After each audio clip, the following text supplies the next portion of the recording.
Part 1. Hello. Children's Engineering Workshops. Oh, hello. I wanted some information about the workshops in the school holidays. Sure. I have 2 daughters who are interested. The younger one's Lydia, she's 4. Do you take children as young as that? Yes, our Tiny Engineers Workshop is for 4 to 5-year-olds. What sorts of activities do they do? All sorts.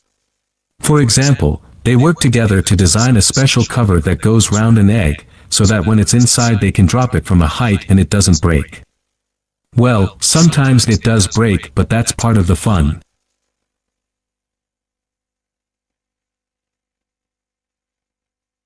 Right. And Lydia loves building things. Is there any opportunity for her to do that? Well, they have a competition to see who can make the highest tower.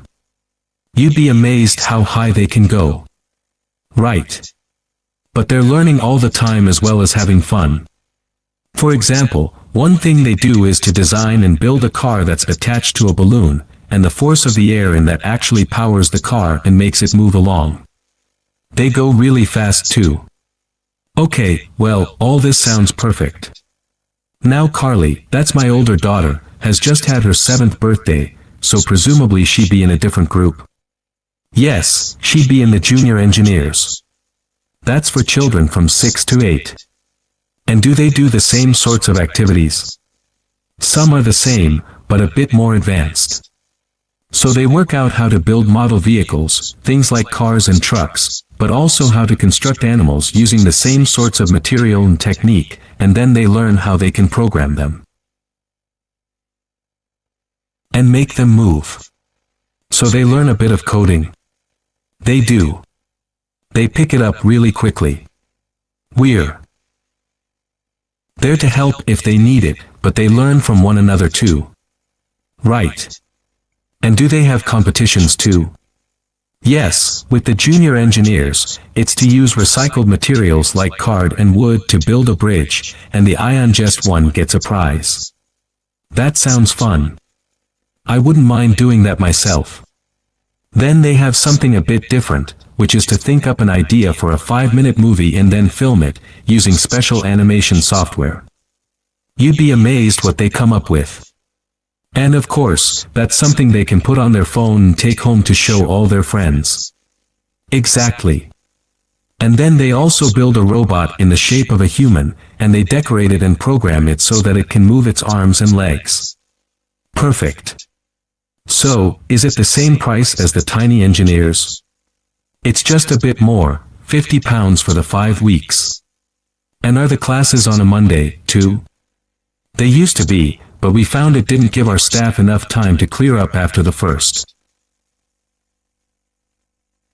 workshop, so we moved them to Wednesdays. The classes are held in the morning from 10 to 11.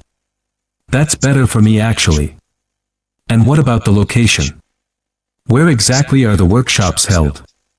They're in Building 10A, there's a big sign on the door, you can't miss it, and that's in Fradstone Industrial Estate. Sorry. Fradstone, that's Fradstone. And that's in Graford, isn't it? Yes, up past the station. And will I have any parking problems there? No, there's always plenty available. So would you like to enroll Lydia and Carly now? Okay. So can I have your full name? Part 2. Good morning, everyone, and welcome to Stevenson's, one of the country's major manufacturers of metal goods. Thank you for choosing us for your 2 weeks of work experience. My name is Julia Simmons, and since the beginning of this year I've been the managing director. Stevenson's is quite an old company. Like me, the founder, Ronald Stevenson, went into the steel industry when he left school, that was in 1923. He set up this company when he finished his apprenticeship, in 1926. Although he actually started making plans 2 years earlier, in 1924. He was a very determined young man. Stevenson's long-term plan was to manufacture components for the machine tools industry, although in fact that never came about, and for the automotive industry, that is, cars and lorries. However, there was a delay of 5 years before that happened, because shortly before the company went into product.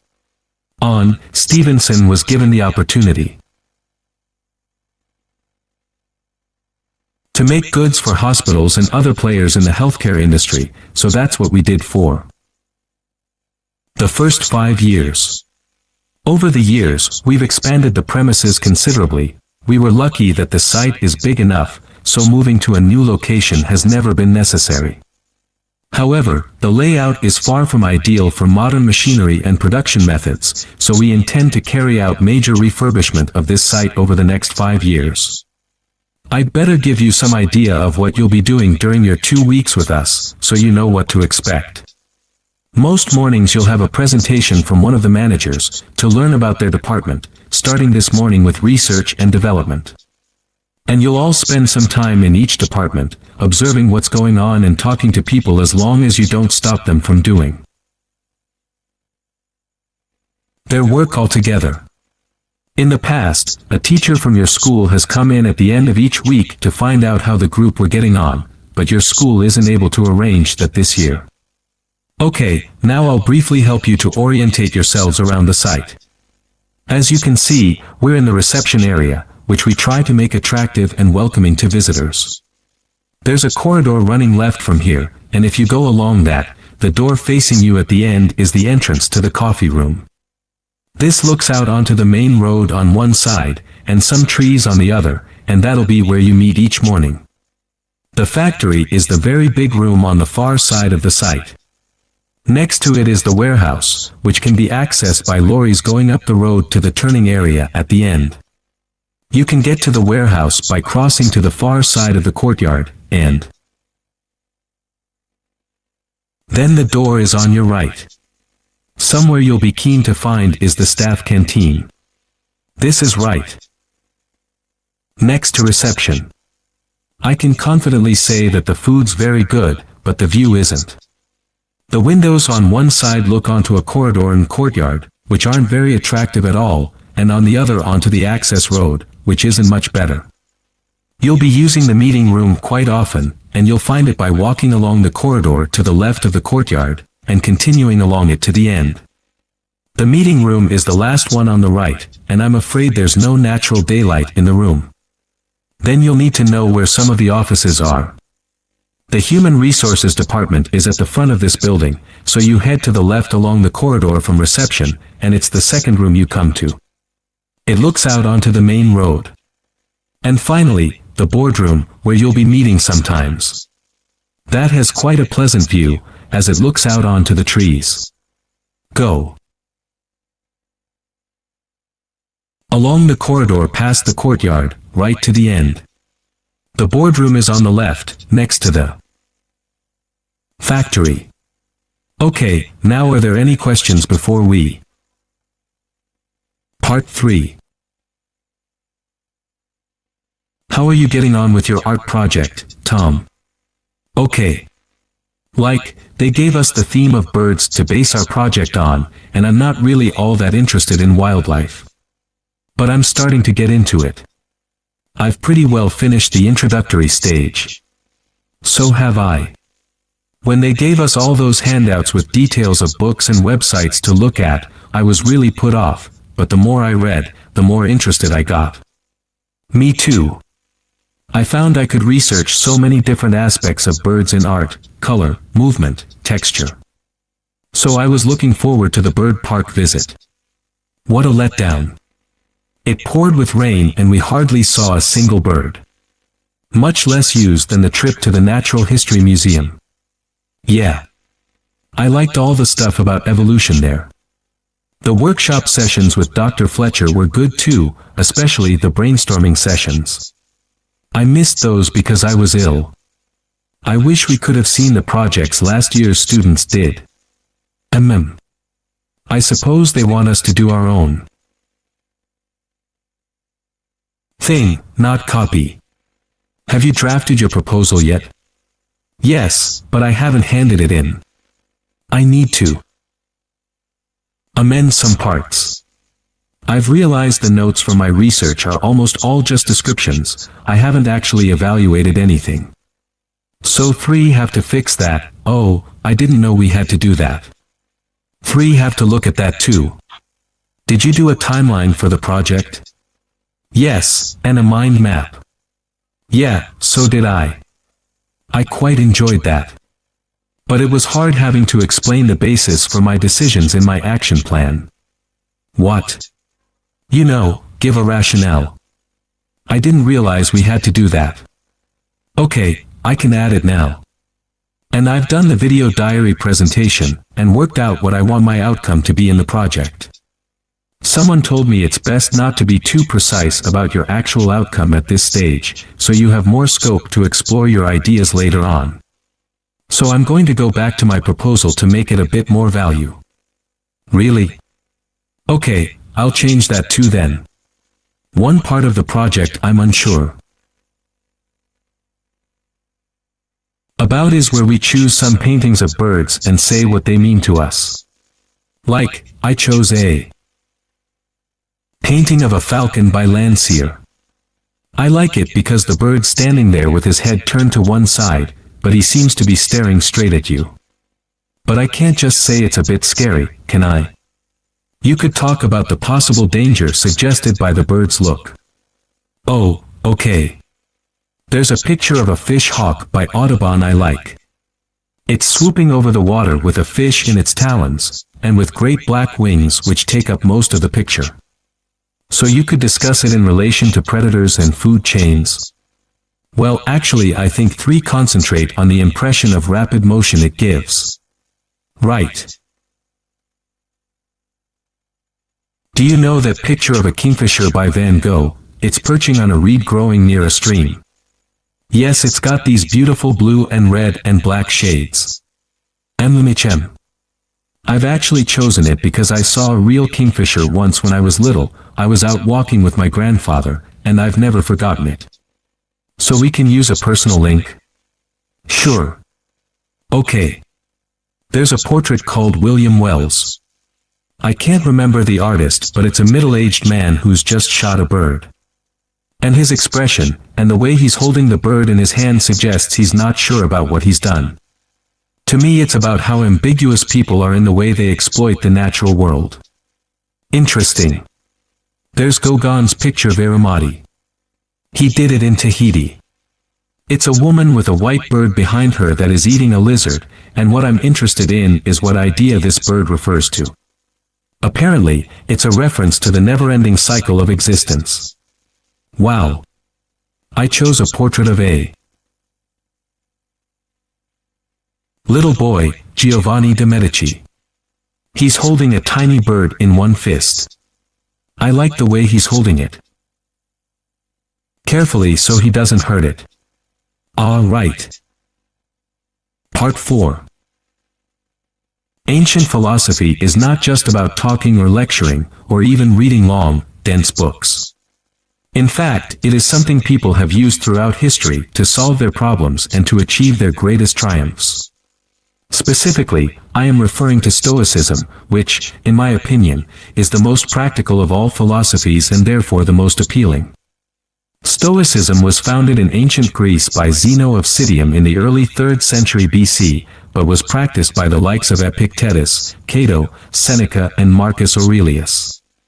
Amazingly, we still have access to these ideas, despite the fact that the most famous Stoics never wrote anything down for publication. Cato definitely didn't. Marcus Aurelius never intended his meditations to be anything but personal. Seneca's letters were, well, letters, and Epictetus' thoughts come to us by way of a note-taking student. Stoic principles were based on the idea that its followers could have an unshakable happiness in this life, and the key to achieving this was virtue. The road to virtue, in turn, lay in understanding that destructive emotions, like anger and jealousy, are under our conscious control. They don't have to control us, because we can learn to control them. In the words of Epictetus, external events I cannot control, but the choices I make with regard to them, I do control. The modern-day philosopher and writer Nassim Nicholas Taleb defines a Stoic as someone who has a different perspective on experiences which most of us would see as wholly negative. A Stoic transforms fear into caution, pain into transformation, mistakes into initiation, desire into undertaking. Using this definition as a model, we can see that throughout the centuries Stoicism has been practiced in more recent history by kings, presidents, artists, writers, and entrepreneurs. The founding fathers of the United States were inspired by the philosophy. George Washington was introduced to Stoicism by his neighbors at age 17, and later, put on a play based on the life of Cato to inspire his men. Thomas Jefferson kept a copy of Seneca beside his bed. Writers and artists have also been inspired by the Stoics. Eugene Delacroix, the renowned French Romantic artist, known best for his painting Liberty Leading the People, was an ardent Stoic, referring to it as his consoling religion. The economist Adam Smith's theories on capitalism were significantly influenced by the Stoicism that he studied as a schoolboy, under a teacher who had translated Marcus Aurelius' works. Today's political leaders are no different, with many finding their inspiration from the ancient texts. Former U.S. President Bill Clinton rereads Marcus Aurelius every single year, and many have compared former President Obama's calm leadership style to that of Cato. Wen Jiabao, the former Prime Minister of China, claims that Meditations is one of 2 books he travels with and that he has read it more than 100 times over the course of his life. Stoicism had a profound influence on Albert Ellis, who invented cognitive behavior therapy, which is used to help people manage their problems by changing the way that they think and behave. It's most commonly used to treat depression. The idea is that we can take control of our lives by challenging the irrational beliefs that create our faulty thinking, symptoms, and Q38 behaviors by using logic instead. Stoicism has also become popular in the world of business. Stoic principles can build the resilience and state of mind required to overcome setbacks because Stoics teach turning Q39 obstacles into opportunity. A lesson every business entrepreneur needs to learn. I would argue that studying Stoicism is as relevant today as it was 2,000 years ago, thanks to its brilliant insights into how to lead a good life. At the very root of the thinking, there is a very simple way of living: control what you can and accept what you can't. This is not as easy as it sounds and will require considerable practice. It can take a lifetime to master. The Stoics also believed the most important foundation for a good and happy life is not money, fame, power, or pleasure, but having a disciplined and principled character, something which seems to resonate with many people today.